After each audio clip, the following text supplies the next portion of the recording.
Okay, it's 11 o'clock, so we're going to get started. Good morning, everybody, and thank you for joining us today for this webinar, Advanced Facebook and Instagram Marketing Techniques, with presenters Kayla, Fujinaka, and Lorence. Can I get a quick hand raise from attendees letting me know that we have good audio? Thank you. Okay, so today we have Lorence with us. He represents Christopher A. Lorence PR and Marketing Services, which specializes in all forms of public relations and marketing services for small to medium-sized businesses. We're also joined by Kayla Fujinaka, a consultant for Chris. She's also the owner of Maple Wild Marketing and Consulting, based out of Colorado Springs. Your host for today's webinar is the Mohawk Valley Small Business Development Center. The Mohawk Valley SBDC is part of the New York Small Business Development Centers network of 22 campus-based centers and outreach offices across New York State. Our centers provide free business advising and research, as well as free or low-cost training to startups, entrepreneurs, and small business owners. Co-sponsoring today's webinar is the New Hartford Chamber of Commerce. I'm your moderator, Zach Steffen. I'm an Associate Business Advisor at the Mohawk Valley SBDC. A couple of housekeeping items to go over before we get started. If you have any questions, please don't hesitate to type them in your questions box. We have a lot to cover today, so the presentation may take up the full hour, but our presenters have agreed to stay on past 12 o'clock to answer your questions. All attendees of today's webinar will receive a follow-up email containing a recording of the presentation and several handouts from the presenters. And with that, I'll turn things over to Chris. Good morning, everybody. Thanks for joining us. I like doing these better in person, but we'll do the best we can over the internet, which is, really how things are done nowadays, especially with COVID and how the world has changed a little bit. As Zach said, we kind of specialize with small to medium-sized businesses.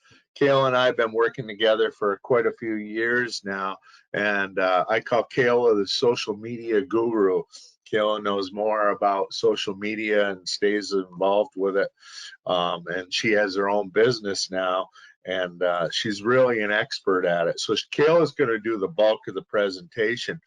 But we did a webinar earlier in the year that was kind of when COVID first broke, about almost an emergency type situation where people were, what are you going to do now that all the businesses are closed? And it really forced small to medium-sized businesses to think about, I've got to get online more now. And we did an overview of having businesses think, well, I should be doing this and I should be doing that. And a lot of that involved Facebook and Instagram. And so it made us think, well, we need to dive into that a little bit more. And that's what today's going to be about. And so one of the things what we're going to cover is everybody seems to know, well, we need to use Facebook and Instagram for their businesses, but do they do more than just post? So for a show of hands, and Zach will kind of monitor this for us, how many use Facebook for more than just posts in their business? If you can do a show of hands for Zach, please. Hey, Chris, I'm seeing some hands going up. It looks like, maybe about 10 to 20% of the participants. Okay. So that's something that is an opportunity for the small businesses. Now, how many of the businesses that are watching today use Instagram for their small business or medium-sized business or nonprofit for their marketing efforts, period?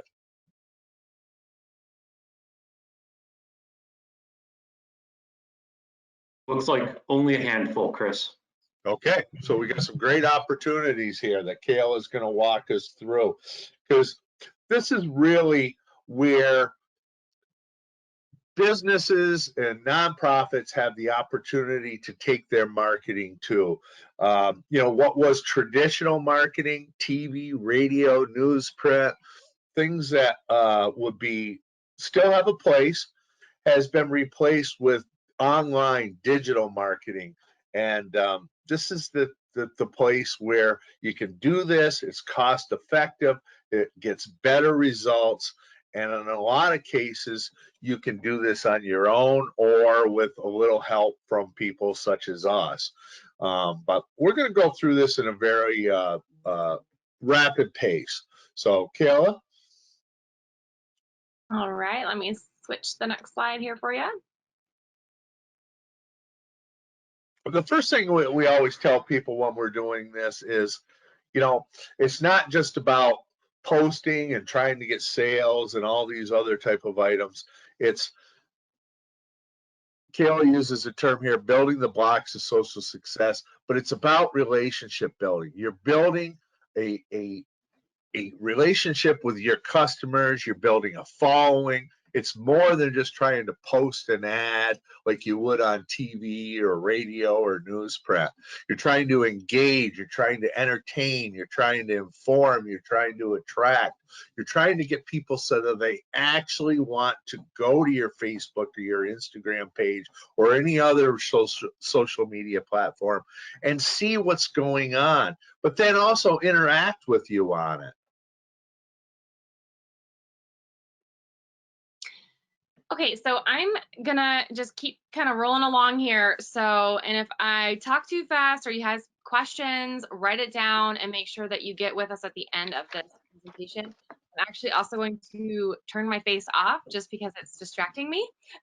So let me go ahead and just turn myself off here. And so I want to put this quote in front of you guys because a lot of times when I have new businesses come to me, they kind of skip over the part of what Chris was just talking about of building the relationship. They want to use their social media to make a sale.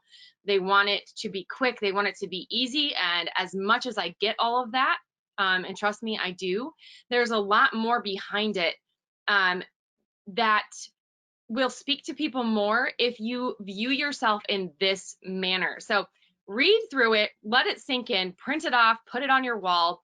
I don't care what you do, but this should be like your philosophy online, okay? Goal setting. So big part of social media is the goals that you set for what you would like to accomplish online. So especially when you're talking about running ads, creating posts, and those things. So are you trying to increase clicks, increase traffic, just raise general awareness? Do you want more likes and follows? Are you trying to sell more products or services online? If you do not have a goal, then it makes it very difficult to accomplish kind of just the basic necessities of what you're trying to do online. I'm going to be talking about like organic versus paid. Organic post really just means that you're not paying. So this is not a paid distribution. It is still relevant. I would still highly recommend that you work on your non-paid posts. So just getting your content going. If you don't post regularly, if you don't stick to any type of schedule or strategy with your posting, I would encourage you use a variety of images, videos, and links, and really work on that connection with your audience. And remember, it doesn't always have to be about selling the Correct. Organic post. It can be about community events. It can be about something you saw that you want to share. Remember, it's about engaging, attracting. It's about getting people interested in your page. Yeah, and you'll see that as a common theme throughout because that's something that I so hugely believe in and Chris believes in as well. And you don't hear a lot of people talking about that as a very as a huge aspect. So we're gonna jump right into Instagram here. I'm gonna roll through this. Again, if you have questions, notes, ask me at the end. So over a third of the Instagram users have purchased products online through the app. These statistics are for you as a small business to take note and go, huh, interesting. Users are 70% more likely to purchase again than non-Instagram users. That's almost 300 million users that have used the app to make a purchase of a product online. 75% of active users take action on a page. So they actually go to a website, they actually look at an ad, they comment or interact with a brand of their choice.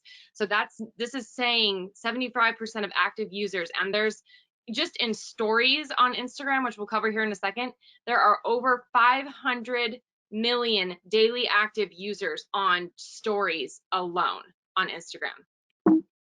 Hey, Kayla, why Yeah. don't you tell them why you're doing Instagram first? I'm doing Instagram first because I love Instagram more. And I also think that Instagram is an up and coming app, especially in Northern New York. A lot of people don't use it yet up there, but where I'm at in the Springs, and again, it varies by location, but Instagram is growing faster at a faster rate than Facebook right now.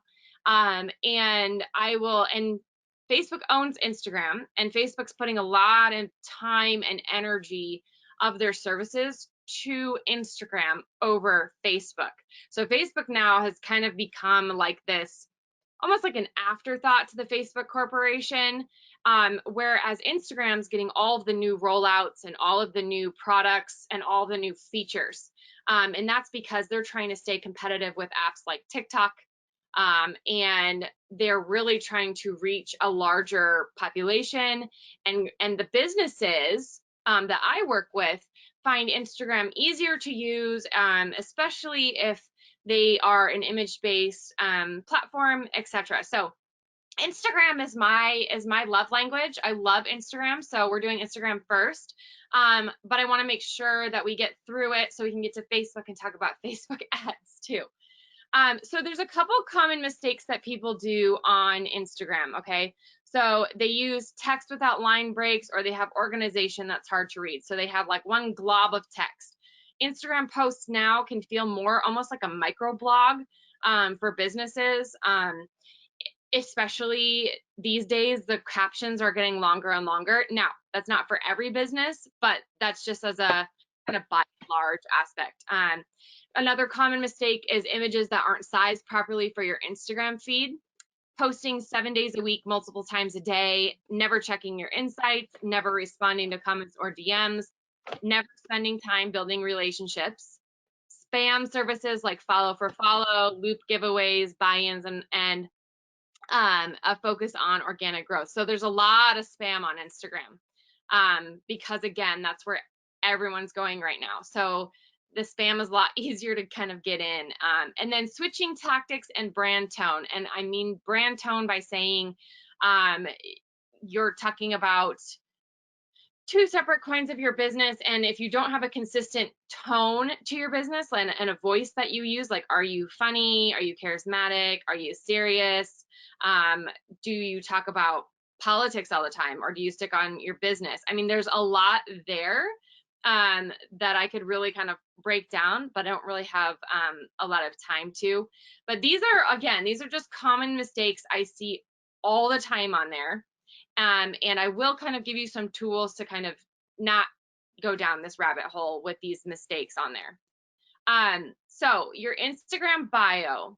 So, and I don't know, can you guys see my mouse over here on the screen? But this, where it says Yes, we can, Kayla. Okay, good. So where it says Kayla Small Biz Consulting, that is actually searchable. So I kind of call that in-app SEO. A lot of people don't know that. So this name being searchable right here, it helps people find you on your Instagram page. So for example, if you were a pet groomer, for example, you would not want to just have your business name up there. You would want to have like a name that's recognizable, and then pet grooming and dog wash or something like that. So you have like keywords that people can type in, and when they type it in, it pulls your business up first. So that is searchable. Choose a relevant category for your business. So you can see mine is business consultant right here. There's a lot of categories. I'm incredibly descriptive in who I am and who I serve. So I help creative entrepreneurs reinvent their digital marketing strategies, avoid burnout, get your time back, schedule your consults. It's very much like, this is who I am, this is what I do, and then I have a call to action underneath. So the schedule your consult pushes them directly to something is called Linktree, which allows you to post multiple links to multiple locations. So if you were to click on that, you would see read my latest blog post, head to my website, sign up for my Facebook group, and they all can go in my bio, which is very different from Facebook, okay? And that helps you drive traffic to very specific locations. These right here, the testimonials, blog tips, and etc., those are called highlights. They come from your stories, and I love to tell people to use them almost like a little mini website. So it can act there where people can click in and they can go and watch your previous stories. I have a weekly series called Did You Know, where I go through all of the new latest tips and products and information on what's coming out in the social media world. I do say you can use emojis in your bio here on Instagram, just don't go overboard, because they can make it easier to read, and they take out characters because you only get 150 characters here. And then if you're a business that is recognized by your logo, use your logo as your profile picture. If you're a business that is a person, like a personal business, service-based business like me, you want to use your face. You want people to use your face. Again, it's that human relationship aspect where people go, oh, it's Kayla from Maple Wild. Boom, right there. Let's keep going. So additional details, your location in your bio is wasted space. You can't see it here because this is from my phone, but if you were to go to Instagram, it would actually have Colorado Springs, Colorado listed right here. And that is something on the back end of your account that you can add in. Instagram recently came out with the option to add a gift card. You can select your option of choice, like I think there's like Square and a bunch of other ones now, especially if you're a small business that has products or an online shop. That's a great option for you to be able to add a gift card, and on Instagram you can also add a shop just like you do on Facebook. Okay, so check your public business information. At the end of this, you guys are going to get an awesome resource that I made up. It's called the Instagram mini audit, and it has a big checklist of things for you to go through if you already have one. If you don't, maybe it'd be a great starting point for you to build your account up the right way. Just some things to check through. I have things like turn your archive on. There's information here you can go and read later. Basically, that enables you to save your stories to this highlight reel that people can go and access whenever they would like. And if you don't have that on, you won't be able to save them to the archive, and you won't be able to access them later to put them here if you forget to do so the same day, which you will, trust me. I do it all the time. Let me just make sure I didn't skip over anything. So there's a whole bunch of features with Instagram stories. I could literally talk about Instagram stories in a webinar all by itself, which actually I have done that before. So we'll keep this short and sweet. The trend in 2020 is less posts on Instagram and more stories. Why? You have more visibility, it's real-time marketing, and you can enhance your content and actually learn to have fun with your followers. So there's a lot of options like geotagging for location, mentioning another business, hashtagging, using a GIF or a GIF, whatever you want to call it, to animate your story, music, polls, which are my personal favorite because I can really get feedback from my followers the same day that I ask for it. And that lasts for 24 hours, by the way, and you can come back and kind of see the results the next day, but it's a very handy tool for you as a business owner to kind of know the heartbeat of what's going on with your followers. The slider bar here, which is this little guy, questions, if you want people to ask questions about your products or your services, you can do that. There's a countdown, so say you have like a fall launch, you can put your countdown on and it reminds them when your launch is actually taking place. There's a quiz you can do, support stickers. I mean, there's so much here just on the sticker aspect. And the stories now, again, there's 500 million active daily users on stories. And of those, there's like 1 out of every 3 businesses on stories will watch a business story every single day, 1 out of 3 people of those 500 million people. So there's a huge, huge opportunity for you to kind of show up with your business and get in front of people on a daily basis. Some story examples, you could share tutorials, tips and ideas. You can talk up other businesses. You can highlight a product or service. You can use themes like if you're a fitness coach, you could maybe do Monday motivation, where you get on there and you share a quick fitness tip or workout regimen. And then you could do Wellness Wednesday, where you're talking about how you need to drink more water, etc. I get on there really consistently twice a week, Tuesdays and Thursdays. I have Tuesday tip day, and I have my Did You Know series on Thursdays, and I do that every single week, and I consistently have 100 to 150 people watching my stories. Let's just go into hashtags really quick. I know I'm moving fast, but I'm trying to get through everything here. So hashtags are another great way to have that in-app SEO. So on Instagram, using relevant hashtags can make your business outperform your competition, because if you stay on topic with your content, so say your content is about business, you don't want to use the knitting hashtag, obviously. And you want to use at least 5 hashtags a post, because hashtags are how you get seen. So keep in mind that your hashtags are only going to perform well if you have quality content. If you have a good image and a solid caption, your hashtags will probably perform well if you're using hashtags that stay on topic. Now, I have on here time for long tail hashtags. So instead of saying marketing, I would probably use small business marketing. So it's a long tail hashtag because it's not just the marketing. You can see how marketing here, and this, I took this picture like a year ago. Marketing now probably has, I would guess, well over 1 million posts under it for hashtags. And what happens is if you use those really big ones instead of the ones that are a little bit smaller and more niche, like do you see how marketing team has 48,268 posts under it? That's what I would call like a more niche hashtag, where you're in a smaller community, you have more of an opportunity to be seen. You're not using these big blown up inflated hashtags where as soon as your post goes in there, it gets lost in 30 seconds because of the amount of volume of other people using that hashtag. So switch up your hashtags on a regular basis to avoid looking spammy.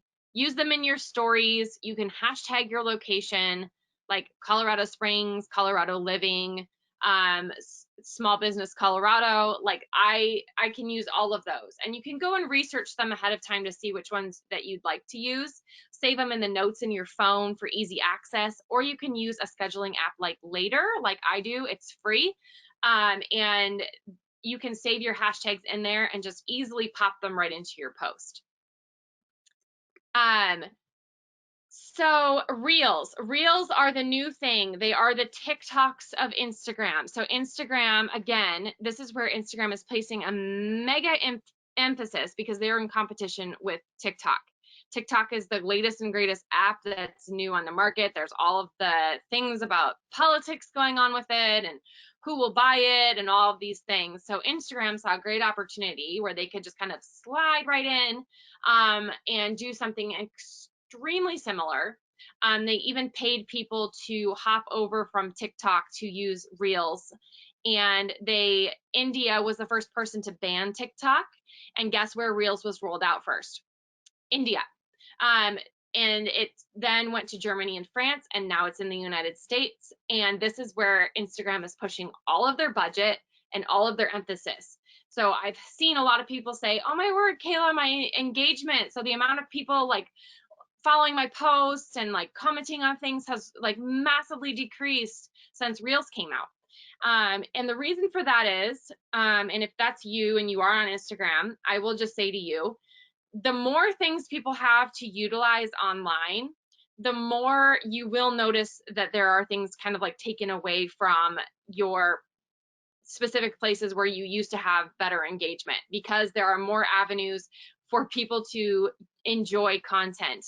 So they're distracted, they're pulled away, they're in a different area. So If you want to get on and explore Reels, it's a 15-second video clip. Short form is the new form. YouTube's going to it. They're rolling out Shorts, which is their version of Reels or a TikTok. You can do tutorials, product reveal, recipes, and more. I would just tell you, as a word of caution, make sure it makes sense for your business. If it doesn't make sense for your business, it's overwhelming, it's incredibly frustrating. Maybe don't do it yet. Maybe just kind of watch and see what other people are doing and figure out a strategy for you to use it later on. Geotagging, again, this is just 79% improvement of local views. They're gathered from the physical location of your mobile device. Using these will, again, just allow you to have greater visibility on your post. This is, again, about highlight covers. You can use Canva or Adobe Spark. I kind of already went over this. Instagram Live, prepare beforehand, promote beforehand. This is 9 out of 10 of people do not do those two things. If you do those two things, just like on Facebook, if you prepare and promote beforehand, you will actually have people show up to your live. A lot of people are like, I don't know why people don't show up. And I'm like, okay, well, A, you told them 2 hours before it was supposed to go down. And B, you didn't really prepare for it very well, so nobody wants to watch it.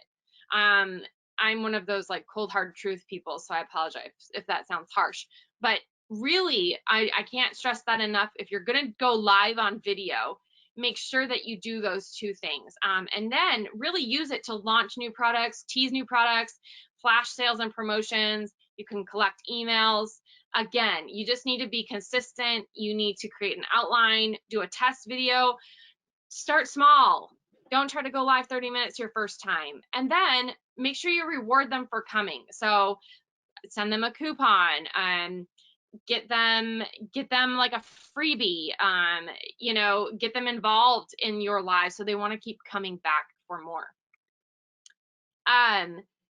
And then on IGTV, so this is Instagram's long form video content. You can now add a series just like you can on YouTube. Again, create tutorials, host a Q&A, go behind the scenes, stream an event, host a talk show. They now have the ability to automatically add captions into your IGTV. That was something that rolled out last week. So no longer do you have to worry about typing out all your captions. There's now a feature for IGTV where you can automatically add them. So it takes what you're saying and just puts it down below for greater accessibility for folks online. And little known fact, that is actually coming soon to stories as well, which would be awesome. And then make sure that you cross promote it across your channel. So cross promote your IGTV on YouTube if you have one, cross promote it on Facebook if you have one. I mean, all of those things can work together, and cross promotion is so, so huge, especially when you're talking about video, because there's so many great places you can use it. What do the metrics mean? So the metrics mean that you have, so reach means the potential unique viewers a post could have. Impressions means how many times a post shows up in someone's timeline. So if they see it more than one time, it records that. So if they're scrolling through their feed and yours happens to be in front of their face more than once, that's an impression. A reach just is just the amount of people who saw it once. Okay, and then engagement is the likes, comments, saves, shares, plus account mentions. So there are a lot of different metrics. I think it's really important to know for a business owner. The same things apply to Facebook, okay? So Facebook has the same thing, and I'll kind of show you what I mean by that here in a second. But I track my impressions and my engagement, especially every single month, to see how I'm improving. There are a bunch, if you Google something like the Instagram engagement calculator, typically what I do is just calculate that on a monthly basis so I can see from 30 days ago how well I improved with my posts, or just with the amount of people who are really engaging with what I'm doing online, so I can see if I'm making strides in the right direction or if I'm kind of staying stagnant and the same.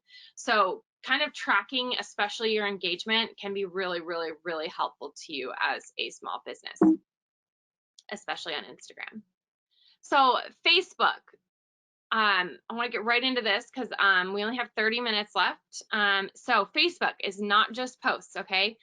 So there's some fun statistics here, and I do want to mention the new Facebook layout is here to stay. So as much as we all hate it, which show of hands, I don't know, Zach, if you can tell me how many people hate the new Facebook layout.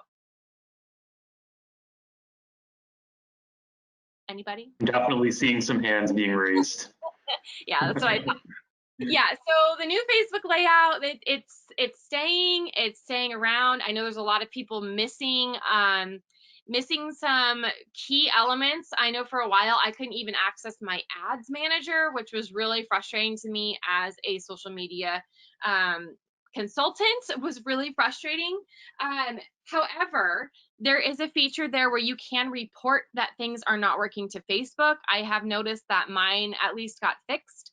And I will tell you too here at the end, there is a great way to get in touch. If you have a business page with Facebook, you can actually, if you're having major issues, you can hop on chat with Facebook business support. And they are excellent, actually, which I never thought in a million years I would say, at resolving issues for folks.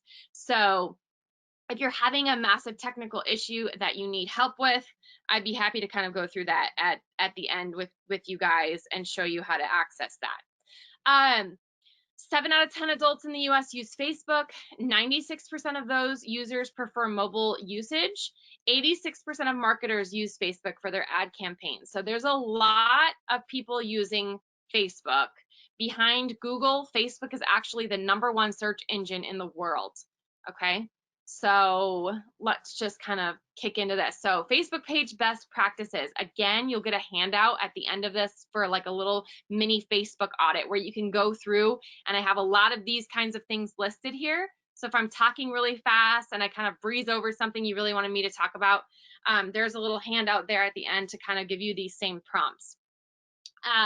Again, with filling everything out in the about section, it used to be that you could verify your Facebook page. That is no longer the case. What they do use as verification that you're a legitimate business is if you have your about section completely filled out. A lot of people leave that out. They leave out the about us or the our story section in the about section. So if you click on your about tab on your Facebook page, just get in there and fill out and get really nitty gritty with your details. And what will happen is it will improve your visibility on Facebook versus a business that doesn't have their about section filled out. You will show up first. So respond to all of your reviews and then have a plan to ask for more. Okay. And by respond to all of your reviews, I mean be professional, be courteous, don't just like it and then walk away. Leave people a message, a meaningful, again, think about that relationship aspect, okay? How would you want a business to respond to a review that you spent the time and effort to leave for them, right? Using images specifically sized for Facebook, again, looking for more ways you can go live or just incorporating more video on your feed, again, if you think cross promotion, or reusing videos that you use on Instagram to use on Facebook, that can be a huge way for you to save some time and energy. Have more than one admin on the back end of your account, okay? Please, I cannot stress this enough. I have had way too many people who only have one admin, something happens, and then they can't get back on their Facebook business page. You do not want that to happen. Trust me.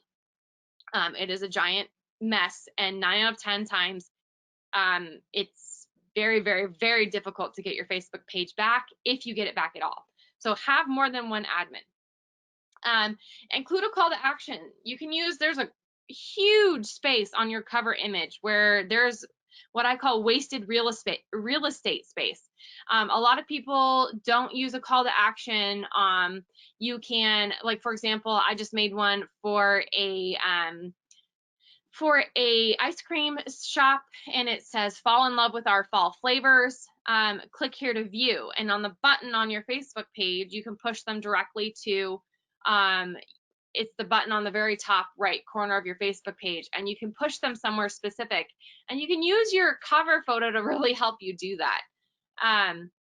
Focus on quality over quantity, which is what you should be doing on all of your social media sites anyways. So again, not posting 7 times a day, multiple times, or 7 times a week. Wow, not a day. Please don't do that. List your services, post photos to your albums, and start those conversations. Keep a consistent voice and feel to your feed that is cohesive with your brand. Back to the cover part. Yeah. You can also post video in your cover photo. So you can put like a 5, 10, 15-second video up there. It's a perfect place for a little video about your business or something you're trying to promote, a scaled down commercial, anything. Very, like Kayla said, very underutilized space. Yes, very underutilized. So again, same thing as on Instagram. I'm just reiterating here. So some of these you can kind of read through on your own. This page summary here is probably one of the best places you can look to kind of see how you're doing. You can change this for 7 days, 30 days, 60 days, 90 days. You can change this to kind of see how your page likes are doing, your page views, your page previews. If you're on your business page, this is under the Insights tab if you're taking notes. So this is really helpful for you to kind of go in and kind of, again, just have a metric for you to gauge, because if you don't have a metric to gauge things, it's really difficult for you to know if you want to run ads, where is the best place to utilize my ad spend, or are my posts reaching people? Am I getting new page likes and those types of things? So it's a great place for you to look. Again, if I go under the Insights tab and under Posts, okay, so under Posts, this tells me how my posts are doing. So do you see here how you have this little drop down? You click under and you can click under this and choose engagement rate, and this tells me how my engagement rate is doing throughout the month. Now, what I do on a monthly basis is I would just take the average of these. And for a small business that has like under 5,000 people who follow it, you really want to be somewhere upwards of 8 to 12%. Now, there's a whole bunch of different ideas and thoughts with that, but basically, if your engagement is low, under 5,000 people who follow you on Facebook, it probably means you need to tweak a little bit of what you're doing. It also tells you under that Insights tab the best times to post. I have a little thing there that kind of tells you that, but I would encourage you to really get in that Insights tab and look through some of these things that you might not even know exist, because I think that they will really help you to kind of give you a good starting point on your Facebook page, you know, where you should go, what you should start looking at to improve, where you need to add more value to your followers, and things like that, and not kind of like waste your time online, because I know, and you know, as a small business owner, we have very limited time in the day. So getting your time back starts here in your Insights, where you can look and say, oh, why was I posting on Saturday when I could have posted on Tuesday?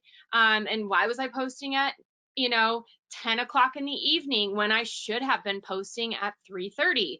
Like, those are the types of things you really need to pay attention to, because again, you put a lot of time and effort into your content. And the last thing that you want to do is kick your content out when no one is going to see it.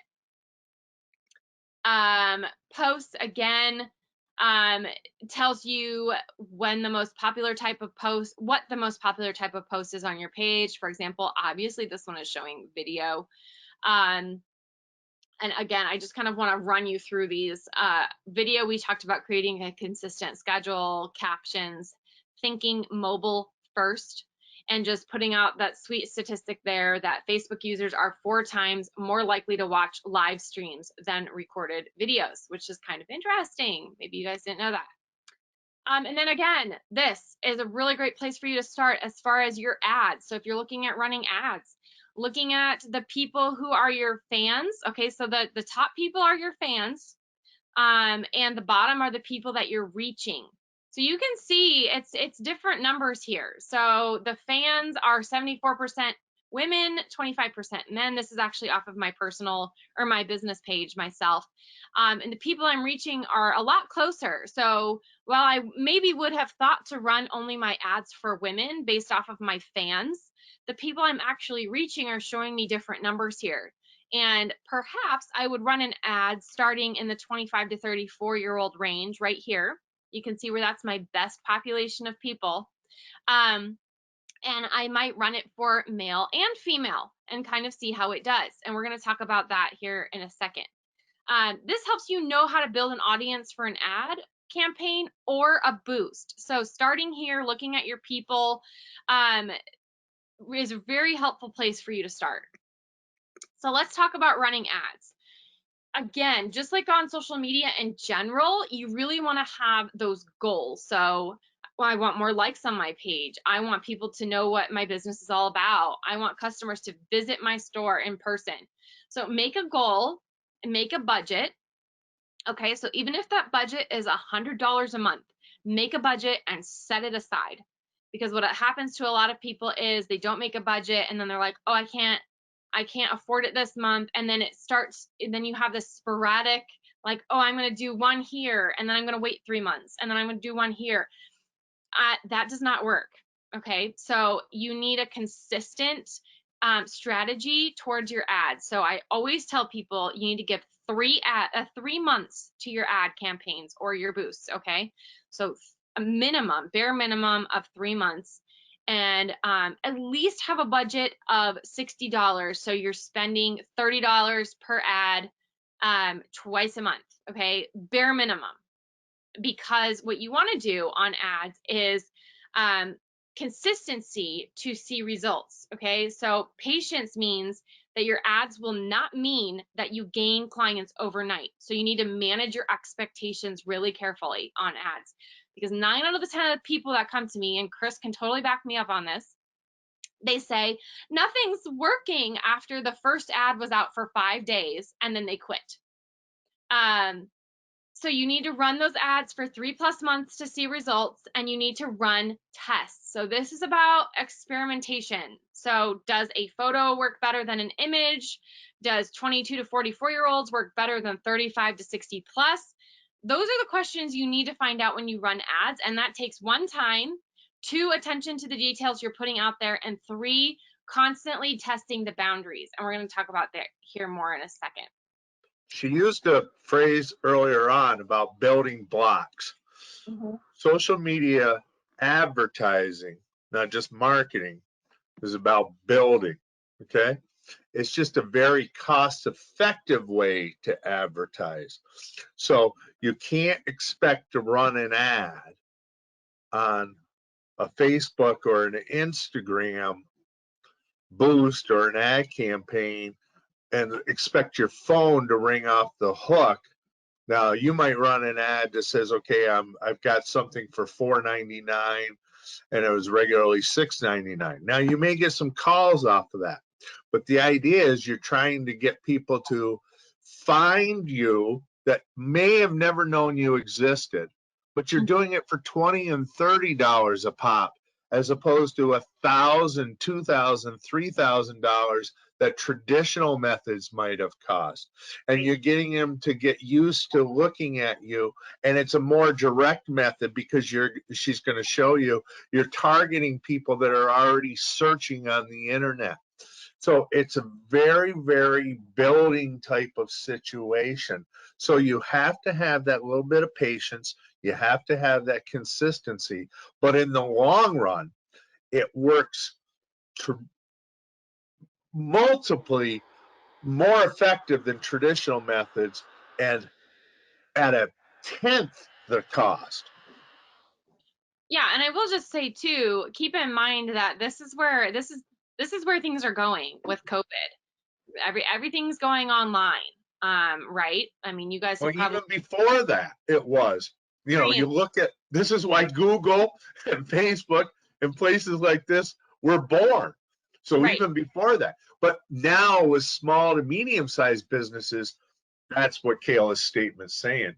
They they're being kind of forced into this circle. Your hand is being forced a lot more than it was, you know. And I will tell people, I'm like, you know, the flavor of folks who come to me now, it used to be, oh, I want to do this nice thing for my business because I think it's time and I'm ready. And now people are like, I'm not ready, I'm stressed out, and I'm desperate because I need people to have eyes on my business, get in my door. It's more of a sense of urgency and I have to do this thing, you know. So if that's you, you're not alone.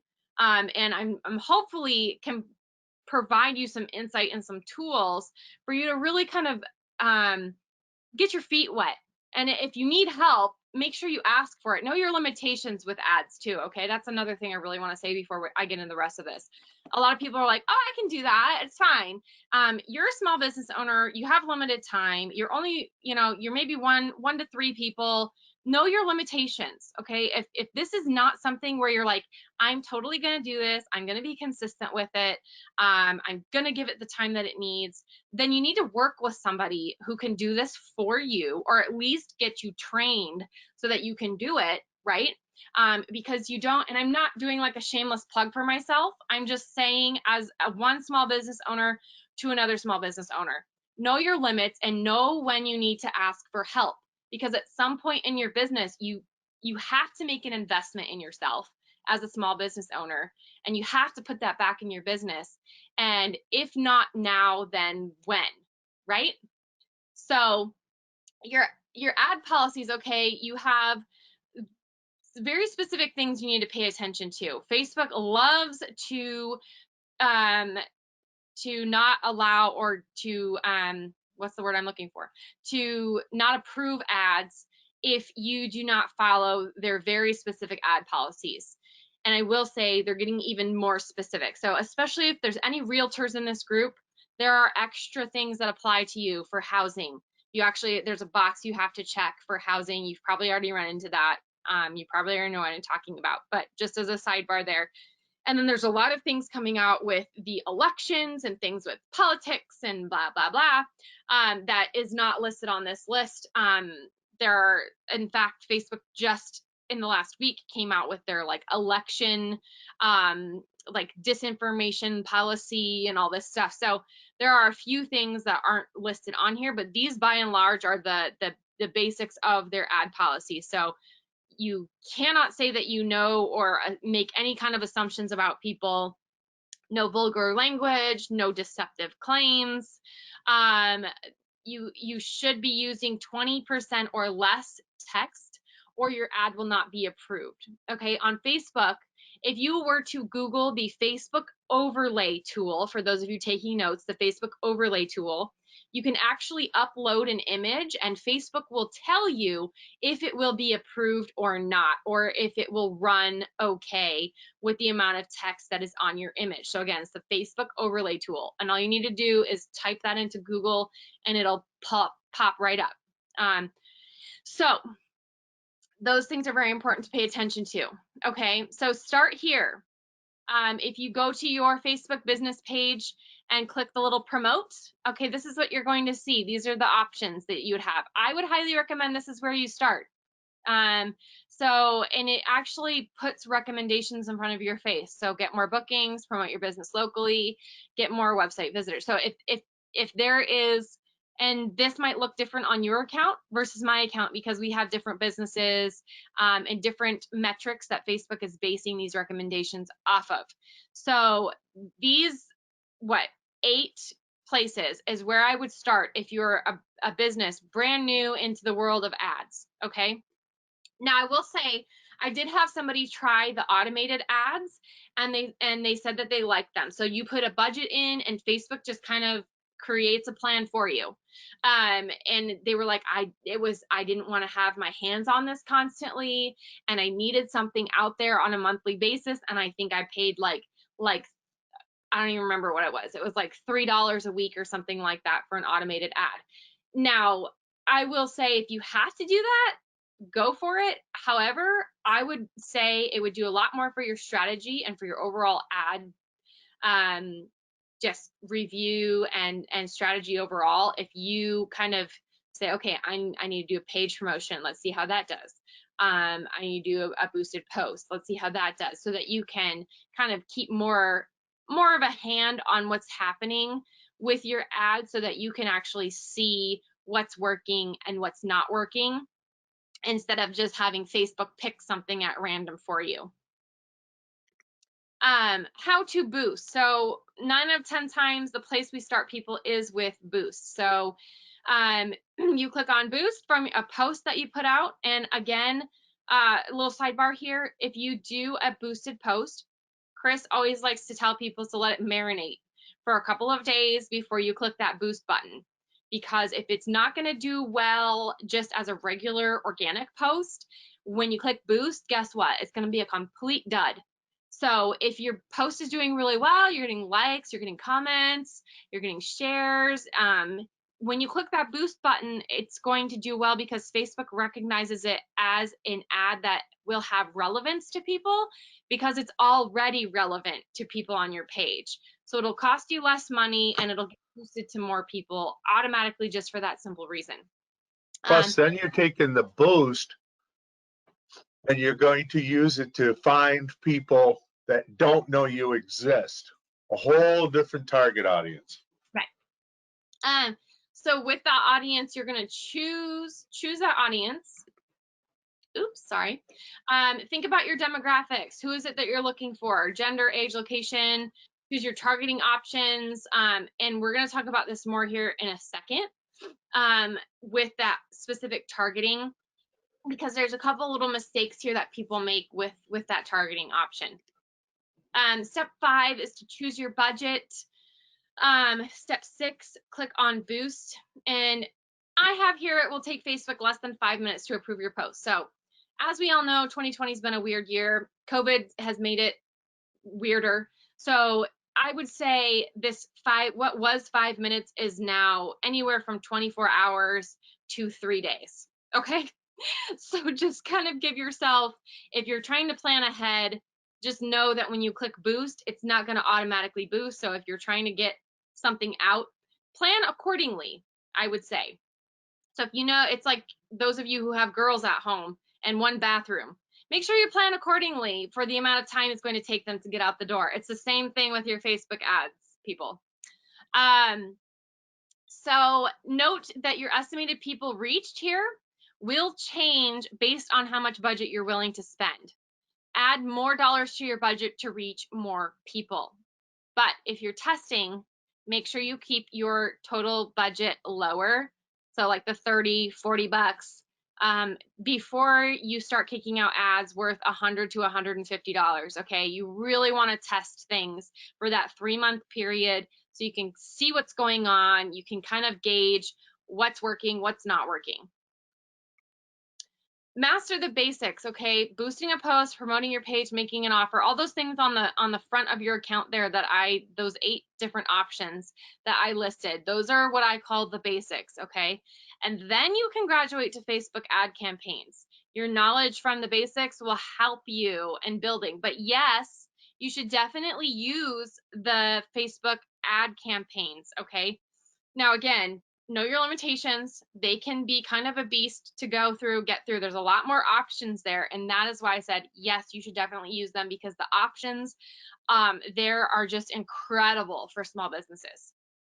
So you have more complex ad designs, you have more objectives to choose from, more creative placements, more targeting options, different budgeting options.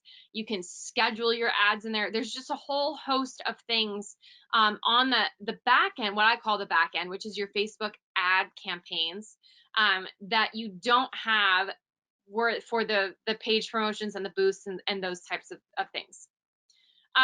I will say really quick, so you might notice I didn't cover a whole lot of Instagram ads. So Instagram ads go off of Facebook ads, okay?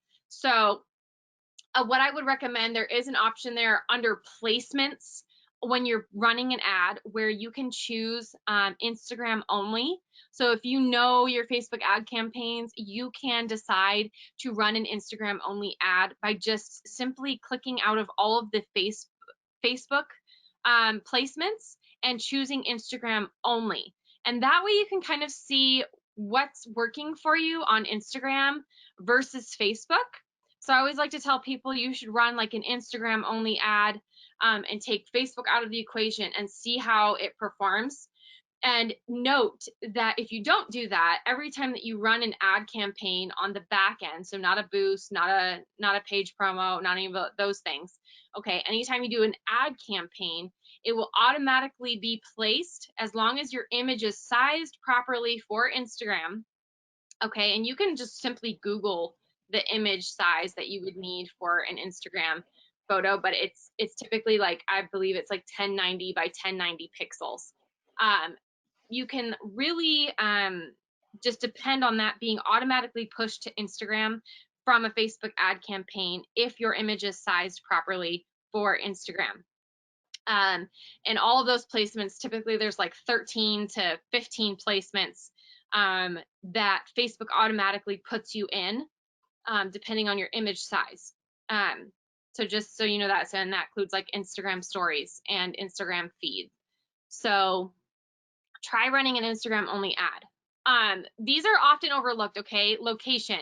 So your location is super important. You can choose everyone in this location, people who live in this location, people recently in this location, or people traveling. Check that out. Make sure that you're picking one that's appropriate for your business. Oops. Narrow that audience. For example, if I chose marketing, I would choose narrow further and select social media marketing. Again, it's just like the hashtags, right? Ideally, you want your audience to be somewhere greater than 20,000 people and less than 200,000 people.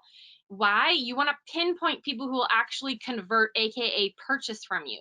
Your dollar and your efforts will go a lot further if you really zoom in on the specifics. Something here you should read through, okay, is the Facebook Pixel. Go Google it, go read about it. The Facebook Pixel, sorry, is a code you place on your website. It collects data that helps you track conversion from your Facebook ads. It helps you remarket to people who have already taken some kind of action on your website with future ads on your Facebook Ads Manager. A lot of people skip over their Facebook Pixel. But it is so important and can be super helpful to you, okay? So read through that, Google it. This is something that could be really beneficial to your business right now. The Facebook lookalike business, again, it creates a copycat audience of completely brand new set of people from an audience that you have already created in your ads. This could be so cool because you don't have to do a lot of the work. Facebook does it for you. And it really helps you in that testing phase during those 3 months, okay? And then remember, you need to speak to the right audience. If you're talking to everyone, then you're talking to no one, okay? You can't write an ad copy to cover, you know, if you're a jeweler and you service retailers, designers, and individuals, you can't write ad copy for a retailer and then turn around and use that for a designer. They're two separate people. Make sure to segment your audience and zero in on their wants and needs so you're relevant to their specific problem and story. And then testing, again, test multiple creatives and copy. So video versus static one image, lead forms versus carousel. You need to test all those different forms of media when you're doing these ad campaigns so that you can really see what's working best for you. And then pay attention to reporting. So who's responding, the age demographics, again, look at the media, what's working better. Do weekends or weekdays work better for you? Did one of your ads perform better because of the copy you chose? Like, pay attention to your reporting and track it so that you know the next time you run an ad, oh, well, it didn't perform well for this age group, but it performed really well for this one. Keep track of that stuff, and over a period of time, you will see a pattern.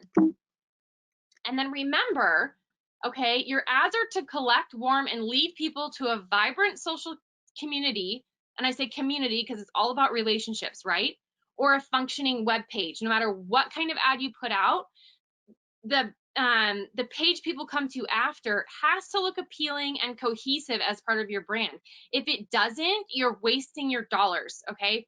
So be patient with the process, make sure your information is accurate, and then remember, when people come to you after that ad, it should feel like a community and a social page that they want to be a part of and they want to learn more about, so you can keep them warm to your brand. And that is basically the very quick rundown of Facebook and Instagram, a little bit more of the nitty gritty details. I want to definitely open it up for questions because I know we ran through a lot and I know you guys probably have to go. We're willing to stay if you guys have questions and you want to ask us things. But you know, Chris and I do want to thank you for being part of this. We would love feedback on what you guys want more information about for another webinar as far as Facebook or Instagram goes in future.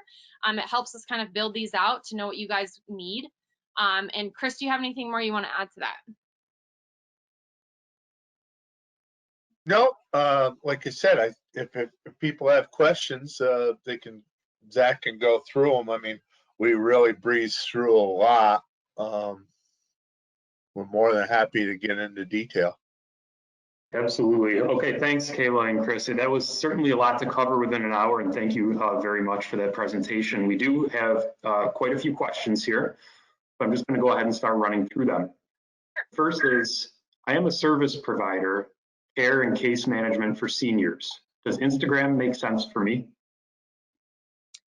And can you read that one? Sure. This person is a service provider and they provide care and case management for senior citizens. Does Instagram make sense for them?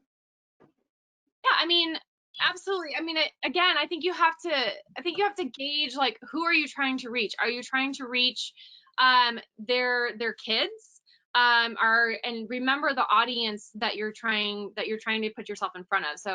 So who are you marketing to? Are you trying to market to people who maybe are the children of the folks who would be using your services? And if so, the odds are they probably are on Instagram. And you can look at it and choose to view it as a more intimate way for people to actually look at your community. If you show what kind of activities you guys are involved in, you know, what a typical day in the life looks like, if you have therapy dogs that come and visit you. I mean, there's so many avenues and opportunities there for you to kind of utilize on Instagram. That's more of that intimate that, you know, relationship building that you might be looking for, because a lot of, I will tell you, a lot of the senior homes and things that are on Instagram and are doing it the right way, that's how, you know, I'm hearing they get a lot of leads that way, and they have more of that connection with the families that the families desire, because they can't get there to see their loved ones all the time, especially right now. I would think that the Instagram stories would be a really good, and Yes. the live would be a really good tool for them right now, especially if they were trying to show what they do during the day, and then also the limited visitation type situation. Terrific. Thank you for that. So we do have a lot of questions here, so I'm going to move on to the next one. This is a technical question in regards to Instagram. It says images get cropped to a square and users need to click to see the entire image. Any thoughts about the image format? Yes. So on a resource list you guys are going to get, there is a resource that is my personal favorite. It's called Canva, C-A-N-V-A, canva.com. And they have templates in there that are automatically sized for you for Instagram so that your images will not get cut off. So a lot of times if you just choose an image from your Canva roll, it will do that. On Canva, what you can do is upload your images to Canva and then place it within the template. Even if it's a blank template, it's pre-sized, so it's 1090 by 1090 pixels for Instagram to ensure that it won't get cut off, because otherwise you will run into that. So make sure that you use something like Canva or Adobe Spark to size your images for you before you upload those to Instagram. Terrific, thank you. Another question here says, how do you post on stories? How do you post on stories? That's a great question. So on stories, when you're in Instagram, it is either the top left, so it's this, and I don't know if you're gonna be able to see it, it's this little camera right here, okay? Or you can choose the blue plus right from it. It'll look like your profile picture and it has the blue plus. I would encourage you to watch a YouTube video on it. There's some really great tutorials on there about how to access, and I actually include a link for them to go and watch some tutorials on how to access their Instagram stories, postings and stuff. I probably don't have time to run through all of it now, but they can feel free to reach out to me, and I can send them a little thing on that via email, or I can send it out to the entire team. Terrific, thank you. I'm going to combine a couple of questions here for you. Part one is, this person says they've heard that Tuesday and Thursdays are the best days to post. Is that true? And the second part is, how many times a week do you suggest people post? Yeah, so that really depends on your insights, okay? So on your insights in Instagram or Facebook, it is going to show you when the best times are for you, for when your followers are online. So for example, if I go to Instagram and I go to my insights, I can see when my folks are online. So typically on my audience, you know, it shows me my top locations and my most active times. So my most active days are Mondays, okay? Mondays, Tuesdays, and Wednesdays are my most active times. And then I can look on Monday and I can say Monday, okay, Monday at 12 p.m. is my most active time. So look in your insights, because what's going to work for one person, and keep in mind those like Tuesdays, Thursdays things, those are like generic things that like people put in blog posts that aren't specific to your business. So if you're looking at specific to your business, you want to get in your insights and you want to look and see when your people are online, because you want to get in front of your people and make sure that you have the best opportunity to get in front of them. And what was the second part of that question? How many times should they be posting? How many times per week? Yeah. So I'll be honest with you, I post twice a week. And that works for me because I'm active in my stories every single day, more or less. I know people who post weekly. I know people who post 4 times a week. It really depends on what your comfort level is. But what you're seeing more and more online now is the shift away from posting 7 days a week, multiple times a day. That used to be a thing. It is not a thing in 2020, okay? So posting 7 days a week, just don't do it. You're going to burn yourself out. You're going to stress yourself out. I would say if you have to post multiple times a week, do upwards of 3, okay? Don't do more than that. As a small business, you're going to just, if you don't have a marketing department, you're going to burn out so fast. Not to mention the fact that if you're putting out that much content, you can turn into what I call a content zombie, okay? Where you're literally just putting out content to put out content because you feel like you need to post, and no one gets inspired by that, and no one really wants to get involved in something that's not inspiring, right? So make sure that the content you put out is something that you want to be behind, right? If it's not inspiring, it's not exciting you, is it going to excite and inspire somebody else? Probably not. So gauge your level of you know, sanity as far as how many times a week that you post, and then make sure it's content that people actually want to build that relationship with. Can I add one thing in terms of when you post? Yeah. I always say put yourself in your customer's shoes in terms of, okay, are you a restaurant? Are you open on the weekends? Then, and if you want to remind people of that, then you should be posting on Thursday or Friday to remind people you're open on the weekends. Do you have an event coming up? Then obviously that's going to affect when you post. What are your habits? What do you think people's habits are? Do you think I tend to believe that a lot of people tend to get on their Facebook pages first thing in the morning. And so, and the insights can back it up or not back it up, but I tend to believe that people check their computers in the morning.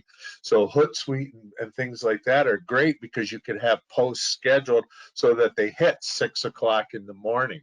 It's like checking the news and stuff like that. So, but just, you know, a lot of it depends on what type of business you are. If you're a particular business where you need to remind people that you're open in the evenings, or you're open on a Sunday, or you're open on that, that would affect when you post. Well, and don't forget too, if you're feeling like, oh, this is like an extraneous fluff, put it in your stories. I have a lot of stuff that I don't post about that I put in my stories because I'm like, I don't need to write a post about this. This can easily go in my stories. And more and more people on Facebook and on Instagram are hopping in stories. And you can remind people that in your posts and say to keep up to date on our openings and availability, go to our Google page or make sure that you follow our stories. And then you don't have to feel like you have to constantly post that stuff. Thank you. Okay, the next question. I often boost on Facebook and promote on Instagram. Are you suggesting to run the same ad for months to get full reach or engagement? How long should I set the original duration for, and what is a good target for cost/engagement? Yeah, so not suggesting you run the same ad over and over again. So that testing period is running multiple ads, different kinds of ads. So you run a video ad with different copy, then you run a carousel ad where you have multiple image with different copy. And you run those against, so like say the video has one audience, you would run it maybe an audience of like 25 to 34-year-olds. Then you run your carousel ad with an ad to 25 to 44-year-olds with different copy on it. And by copy, I'm just talking about like the language that you would use to kind of get people to read your ad.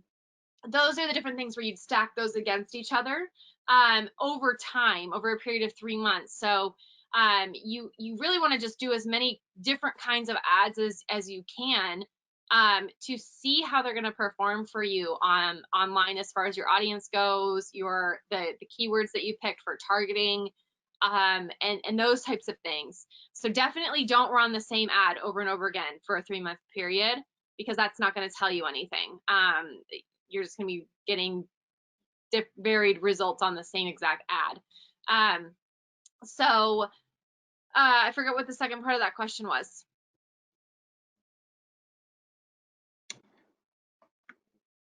I'm sorry, Kayla, I think I lost the question here.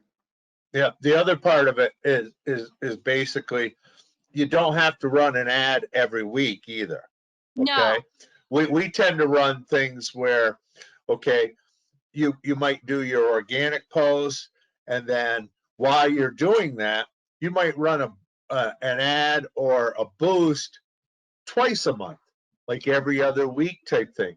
When I run an ad, I tend to only run an ad for 7 days at a time.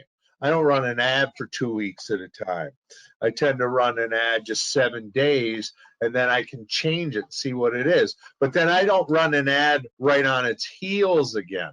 Then I can evaluate how it did. I'll take it off for a week, do organic posts, and then I'll say, okay, now we'll do that. So in most month cases, I'm only running 2 weeks of ads, like on a week, off a week, on a week type of a deal. Then you mix that in with your organic post type of a situation. Perfect, thanks, Chris. Another question here says, you mentioned going live to collect emails. What did you mean by that? Yeah, going live to collect emails. So if you're going live about a new product or something, for example, I have a client out in Colorado Springs. They're a honey farm out there. So they're beekeepers and they have honey products. And in the fall, they're going to be cutting back from their farmers markets, etc. So one of the things I said to them was, well, why don't you do like a live giveaway? And why don't you ask people to DM you their email addresses to get added to your subscription list for future giveaways, so that they can be notified when you're going to go live again to do another fun giveaway like what you're doing right now. So there's a lot of different, that's just one example of something that you could do on there. So there's a lot of different examples of things that you could do during a live to kind of, because a live, you really want to get people involved with what you're doing in your live. You don't want to just sit up there and talk.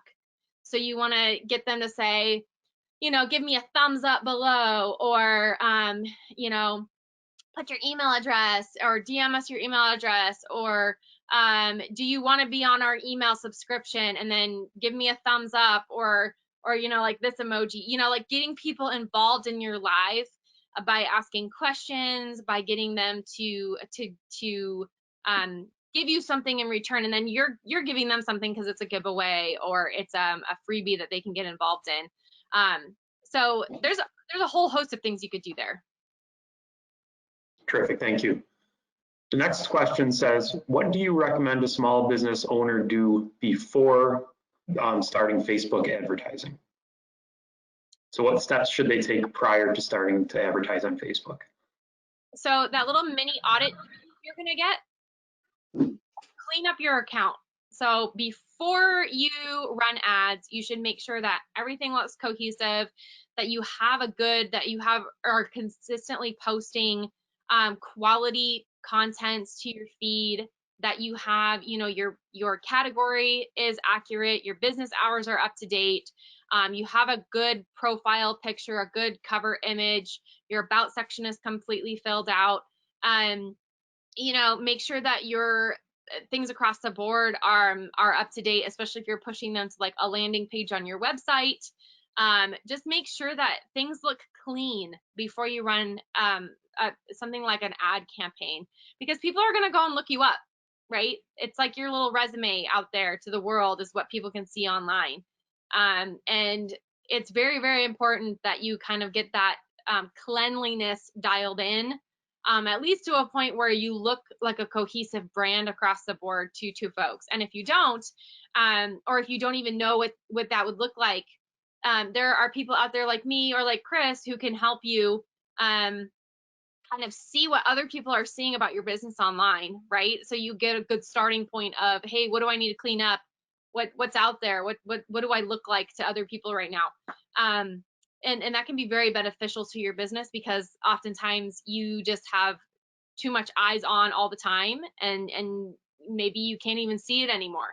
But especially on your Facebook, if you're talking about just purely Facebook, just clean things up on your about section, your profile picture, and all of those things that I just mentioned, and make sure that you have a consistent posting schedule where you're putting out quality, relevant, valuable information to your followers, so that people can come back to your page and go, oh, wow, like this business looks really cool. They've responded to their reviews. They have reviews. Those types of things are very important when you're talking about running ads for people to come back to. I want them to answer the question to me, why are they running an ad? Why do they want to run an ad? What are they trying to accomplish?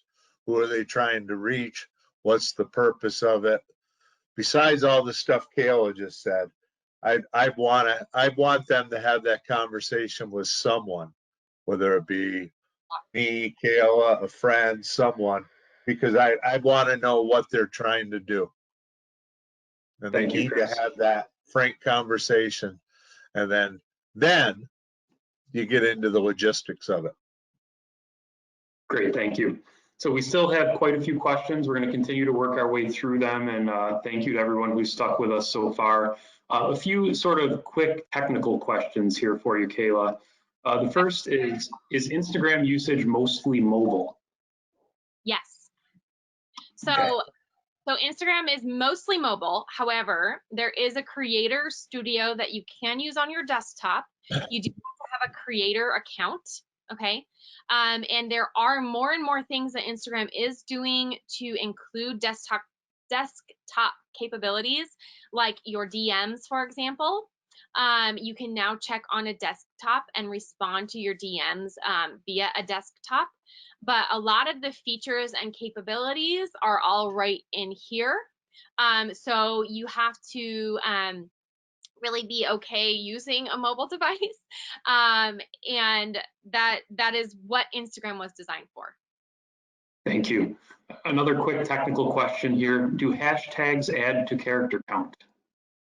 Yes, they do. However, you can put your hashtags in the first comment.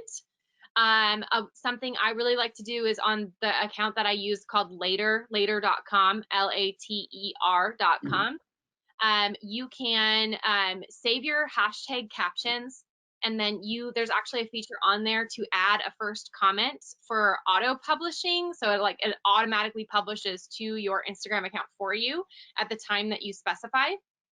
And kind of what Chris was talking about, like if you need it to go out at 6 in the morning, it goes out at 6 in the morning. And if you put your hashtags in the first comment, those do not count towards your character limit, which I believe you have like 1,500 characters at your disposal already for Instagram. And the other really nice feature about Later is it keeps all of the spacing for you when it publishes to Instagram. So you don't have to use those dots to keep spacing. You don't have to worry about your text getting all jumbled. It keeps all the spacing for you, and you can put your hashtags below. You have more characters to play with. Great advice, thank you. The next question, do stories get buried and who sees your stories? Stories do not get buried. I mean, they can, but if you are using stories throughout the day, they don't get buried. So, and your followers are the ones who see your stories. So the stories are like these little bubbles up here. I don't know if you're gonna be able to see that. They're these little bubbles up here. Those are stories. You can also see someone is live right now. So lives always show first and then stories after that. And if you're posting to stories throughout the day, what it does is where your stories would have kind of gone down the line, you know, and they wouldn't see them. If you're posting throughout the day, you'll pop back up in their feed at the top of their page. So it's a huge place for you to get visibility. And the people who see your stories are your followers. And sometimes if you use hashtags or locations, Instagram's pretty selective about this. If you use hashtags or locations, sometimes you can appear in the stories for that location or for that hashtag. Now, again, that's totally arbitrary on Instagram's behalf. And a lot of influencers will tell you, oh, just use a hashtag and you'll show in the hashtag.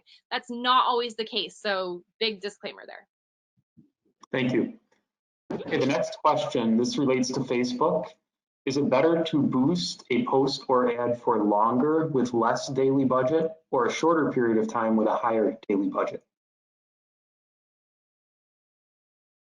Is it better to boost say that one more time? Sure. Is it better to boost a post or advertisement for longer with less daily budget or for shorter with a higher daily budget? Second one. So if you have, because remember, if you have it longer with less money, it's going to show, it's going to try and space that cash out longer, which means that you get shown to less people overall. So higher budget, shorter period of time is going to really help you maximize. That's why Chris and I are always like 5 to 7 days max. You know, and even, you know, if you only have 4 days, fine. Use the same $30 because that'll help you get shown to even more people, as opposed to saying, oh, I'm going to do a $30 ad, but I'm going to run it for 14 days. So you could say your ad was going to get shown to 7,000 people. You know, I'm spitballing here, so this isn't exactly accurate, but if you were going to space that over a period of like 14 days, you could take that 7,000 people and basically cut them in half for visibility. Because again, Facebook's trying to take that budget and stretch it, which means that you know, and obviously they want more money. So you know where that goes. Sounds good, thank you. So thanks everyone for sticking with us. We do still have a handful of questions. We're going to keep working our way through them. We had a couple questions come in that were in regards to reaching an audience that may be located somewhere else from where the business is. One was an example of a business that's based in Europe trying to reach distributors and dealers in the United States. And another was a school that is completely online right now due to COVID, trying to reach people in other states. So how would a business go about doing that on Facebook and Instagram? And one of the parts of one of those questions also had to do with the possibility of setting up separate pages, especially for a business that's based in another country to reach customers in the United States. Interesting. So I think if you were in Europe trying to reach the United States get ad campaigns, that would not be that difficult to do. But I would highly recommend that you choose very specific locations in the United States. Don't just try and like blanket the entire US. You know, say you want to like go on the West Coast, for example, and test like Seattle, Portland, LA, just as your base starting point, and then get as narrow as you can with the target audience. So if you're a school, start off by saying like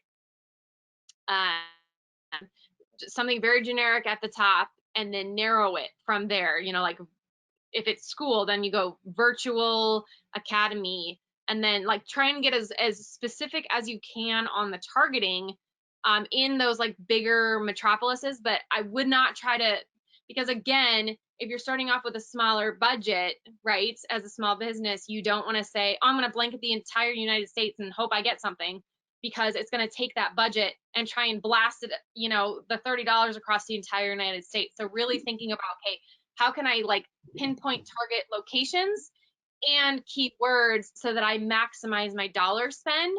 And again, if you have that 3 months really blocked in your brain of this is the 3 months that I have to test everything, I think it'll make your life a lot easier, especially if you're talking about Europe to the United States, vice versa, and virtual academy online and things of that nature. Thank you. We've had a couple of comments come in specifically about Canva. The first was an attendee who just wanted to share the fact that nonprofits can currently apply to receive access to Canva Pro for free, and they wanted to share that information with any other nonprofits who may be attending today. The second comment on Canva was asking you, Kayla, are there other design programs that you would recommend in addition to Canva? Yeah, there's Adobe Spark is another great one, but honestly, ease of access, if you don't have any design, like eye for design or anything, ease of access, Canva is by and large what I recommend to all small business owners. Adobe Spark is a little bit more involved, I would say.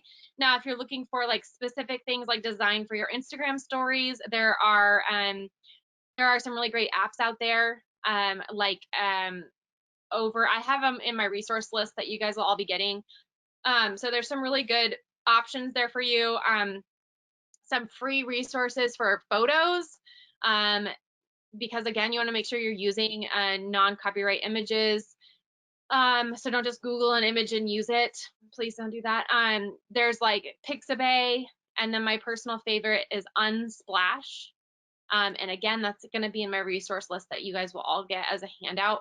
And there's some really good apps on there for you guys to use for your stories. But Canva is by and large my favorite, my personal favorite.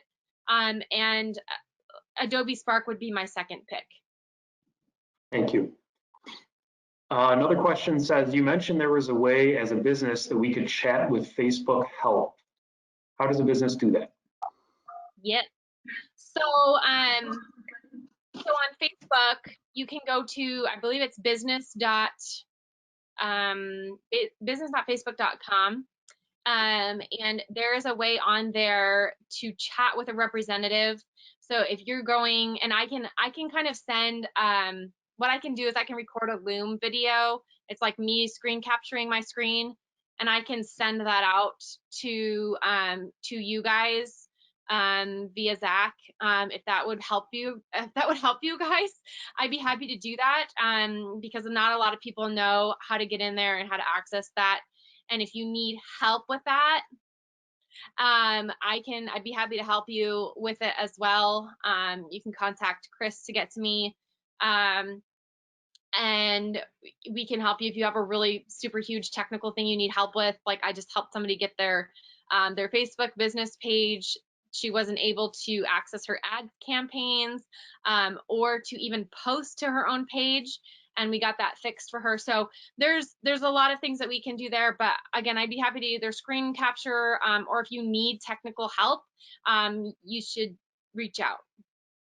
Thank you. Here's another technical question for you, and you can let me know if this is also better handled offline. It says, when I switched from a personal to business Instagram account, the music button for stories disappeared, which I use in the stories for my business. Upon researching, others have had the same issue and have had to switch back to a personal account. Are you aware of this issue, and is this something that you can help with, Kayla? Yes, sorry. Working from home, as you guys know, gets a little crazy. So if you hear a dog barking, I apologize.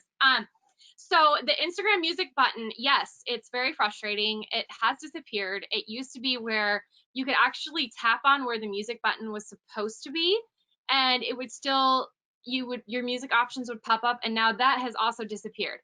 I actually switched to a creator account, and about 3 days later, my music option showed back up. The creator account is the exact same as a business account.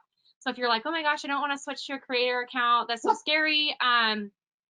There are options there. But as far as the music option for businesses, it's really difficult because they don't have the license yet. So TikTok has a license to actually show or to use music, copyrighted music, and Instagram doesn't. So they kind of, while they're trying to compete with TikTok, they jumped the gun a little bit there, if you ask me. But I seem to have it with a creator account, and it's very sporadic. There's no rhyme or reason to who has it and who doesn't have it. I would just say keep updating your app, because they're really working on updating a lot of that stuff for folks. But I switched to if you switch to an account, don't switch to a personal account, switch to a creator account. Okay, that would be my one piece of advice for you. Thank you. A couple of questions here about businesses that are just starting out on Facebook and Instagram. First part of the question is, how do you suggest to start Facebook and Instagram pages if you are opening your business online? To start them? Yeah, so what would be the first steps, perhaps, that a business would take to start those pages? Well, you need to create a page, first of all, and have an admin fill out all your information, get your profile picture, your cover image. I mean, there's a lot there. Again, I always tell people, if you need help creating a page and you don't know what you're doing, know thy limits. So it's pretty easy to create a page, but there are more technical aspects, like making sure all of your images are sized properly for your cover versus your profile. You know, getting a good strategy going as far as like how often you're going to post, what you're going to be talking about, and those types of things. Having a scheduler set up to kind of make sure that you can keep that consistent posting. So, I mean, really creating a page would be the first place to start, and making sure that they're both business pages. That would be, a lot of people try to create pages and they create personal ones and they don't link them properly. I mean, there's a lot to the back end of the pages that are more technical. So if they're wanting to do that, help. How about tell them to contact one of us and we'll walk them through it. Sounds good. So a second part to that question is, for a small business that is just starting up with a limited budget, what would you say is the most affordable and effective option for advertising on Facebook or Instagram? The boost. Just getting their page set up, and then, you know, starting with organic posts, starting to build that, and then they can start with some basic page promotion, and then a few boosts and things like that. I mean, with a generic question like that, they're going to need a little coaching. Sure, understood. Kayla, just a quick follow-up question for you in regards to Later that you described earlier. Is that an app that you use on your phone? Is it software or a website that you access from the computer? Yeah, the reason I love it so much is it's because it's from your desktop. So it's not an app. I mean, you can use it on your phone if you want, but I use it from my desktop. So I can actually type out all my captions to everything. You can hook up Facebook, Pinterest, Instagram, all of those things into Later. Save all your hashtags. So yeah, it's just really easy. It's right from your desktop. And trust me when I tell you, it will change your life. Sounds good. We have just a few more questions here. All of these people have stuck around with us. I just want to get to them quickly if we can. The first is, what social media manager would you recommend using for a small business that's just starting out? What social media manager? Social media manager. Can you clarify what they mean by that? Sure. If I can ask that attendee to please clarify their question, we'll move on to the next one in the meantime. Chris, you had mentioned posting sort of slightly in advance of the time that you're trying to perhaps drum up business. So how soon before that prime time would you recommend posting? Say that again, Zach. Sorry. Sure. You'd given the example of a restaurant that is trying to bring in business on the weekends and posting in advance of the weekend to try to, Yeah. get some interest.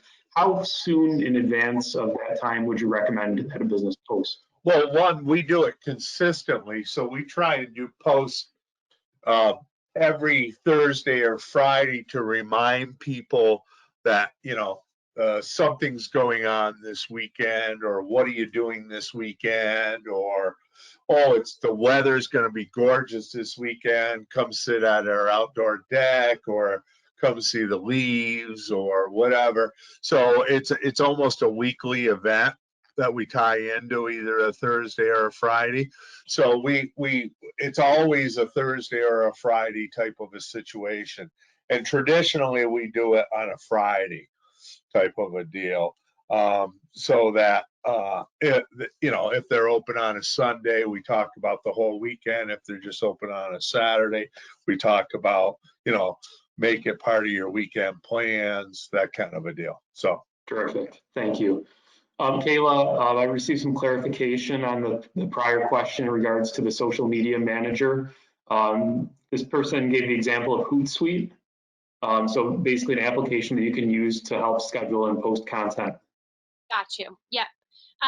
Again, my personal favorite is Later. I know a few people who also use, oh, I'm trying to think of the name of it. I don't use it, so my brain is blanking.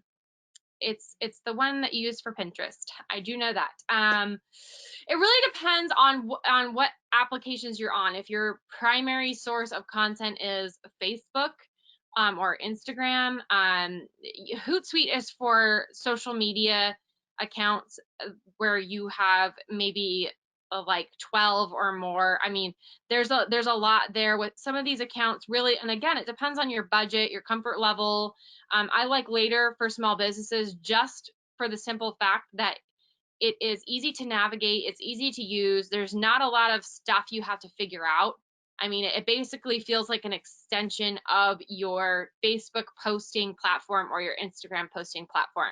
So it doesn't feel like I have to really teach anybody anything super new and involved, which again, I'm trying to give people more of their time back. So I'm not going to push you to like a social media management app like Hootsuite, for example, because it's complicated.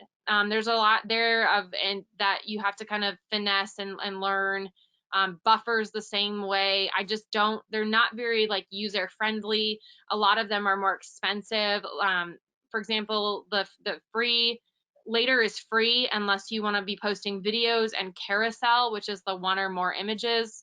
I personally pay for it and it's like $9.99 a month. So even then I'm like, oh wow, that's compared to some of these that are like, oh, you want this? Okay, you're gonna pay $35 a month to post. Yay. So I mean, again, it really just depends on what it is that you're trying to do. If you're just trying to have an extension that makes your life easier, I would say Later would be my #1 recommendation. I know there's a couple more out there that, again, I'd be happy to put in an email for you guys to check out and read through and just really compare for yourself. Because again, at the end of the day, it's your comfort level that's important because it's your time. Thank you. We have a couple of technical questions here about Instagram.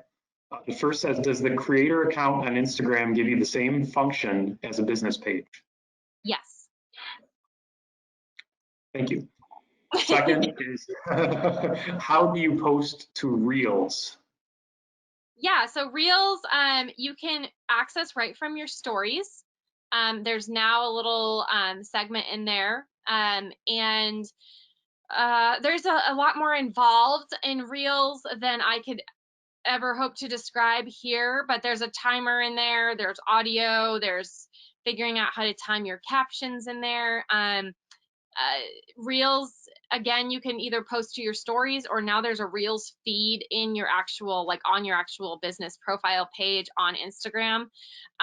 They're actually hoping to restructure the entire app on Instagram. So there's, you know how there's like a discover and a news feed and then your profile. They're actually looking to add in another segment on the bottom where you can tap in and access reels specifically.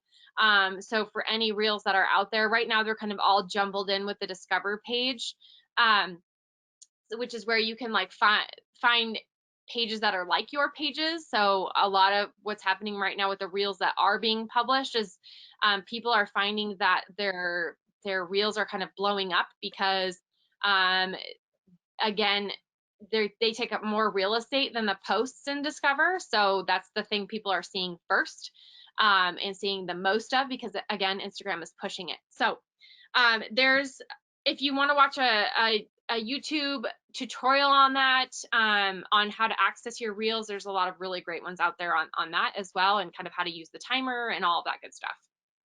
Thank you. Just a few more questions to get through here. And again, thanks for everyone for sticking around for the Q&A. Is Facebook or Instagram helpful to find dealers and distributors? So it's sort of more of a B2B environment. Mm-hmm. I would say yes, if you're using it appropriately. So if you're using it and you are, I have a jeweler, for example, who is out of Montreal, and they've got, they work with B2B primarily as a manufacturer and designer and 3D jewelry printer up there. And one of the problems he's having is how does he reach people more effectively on Facebook and Instagram? And I told him, even if you're marketing on something like LinkedIn or Google as your primary sources of B2B, and they come to your social media page, it should almost act like your portfolio, like a warmer version of your website where they can view more images, more of what it is that you are capable of, more of what it is that you do, what other people are saying about you. So if you're using your socials as a way for those B2B to come back to you and say, oh wow, like these people really know what they're talking about, they're really invested in their own company, and the language and flavor of what they do is so evident, I want to work with these people. There's that aspect. I mean, there's a lot there. So they can definitely be an effective platform for your B2B. Thank you. So this is probably opening up a whole can of worms that we don't have time to get into too deeply, but just as a brief overview, the question says, has Twitter become irrelevant?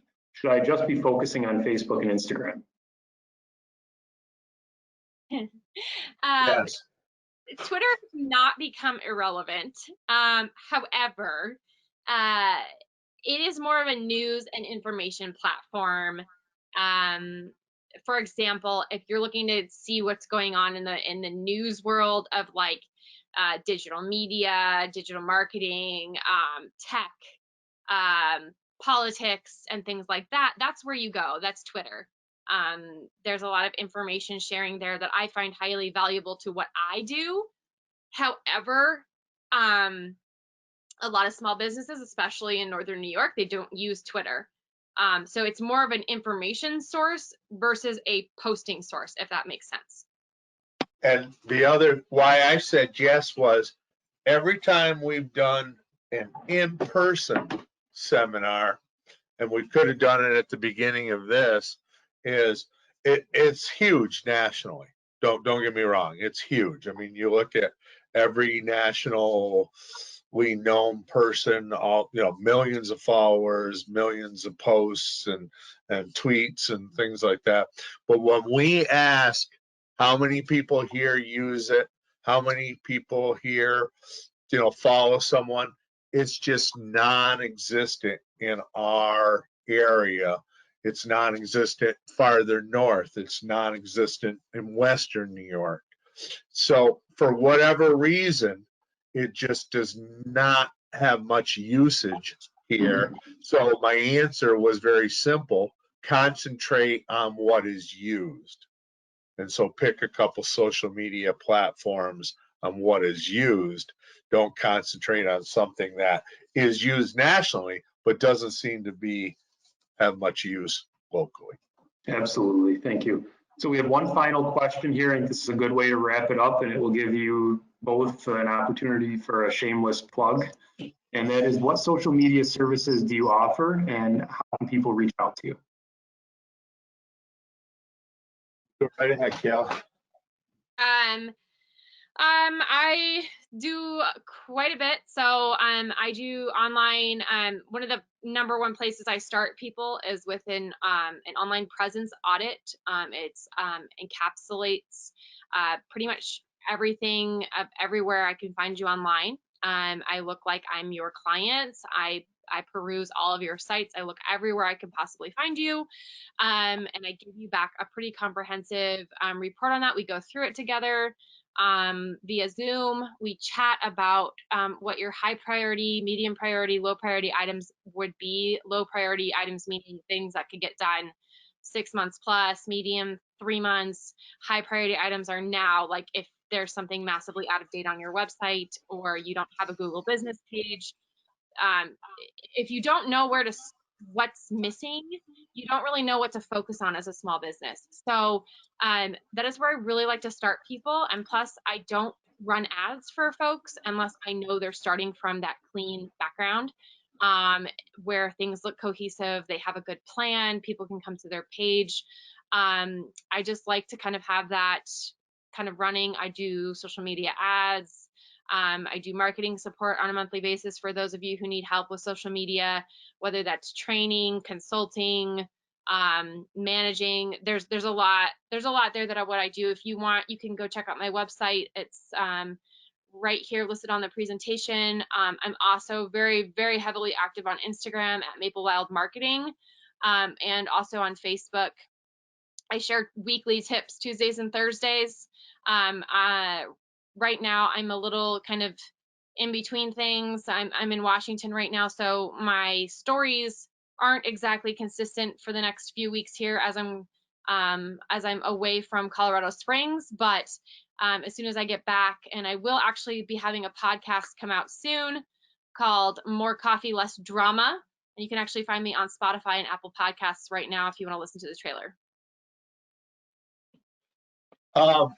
I'm right here in Utica, New York, and I was up in Watertown for 30 years, and I've got a little different approach towards things. We are a kind of a full service marketing business and we just work with small to medium sized businesses. So social media and digital is very important to us, and we kind of offer all the same things that Kayla mentioned. In fact, Kayla works with me. I hire her services for a lot of the stuff that she mentioned. And then I've got other people on the team that do that. But we also do the websites, and we'll do the traditional. And, you know, the first thing I would do if you contacted me would be sit down for a free consultation and say, what are you trying to achieve for marketing in general? And then we'll see how this fits into the general puzzle. And trust me that it's a big piece of it. And it's become a bigger piece of it. So all I would say to you is I'm a huge believer in the social media, but I want to look at the overall picture of what you're doing for your marketing, both in a small business, a medium-sized business, or a nonprofit. I've done them all. And, you know, that's why Kayla and I get along so well together, because she knows more about this than anybody I've ever met. And so she's the go-to person for this kind of stuff. But then how does it fit into the bigger picture? So feel free to reach out, and to either one of us, you know, we'll be glad to talk to you more about any of this stuff. And can't thank the SBDC and Zach and the Thinkubator Group for letting us put this on. So thank you, Chris. And thank you, Kayla. We appreciate both of you being with us here today. Thanks also to all of the attendees for joining us today, and for those of you who stuck around to the end. There's a lot to cover, and certainly appreciate your time and attention. If you'd like to make an appointment with an SBDC business advisor in your area, you can go to our main website, which is nyssbdc.org, and click on the Make an Appointment link.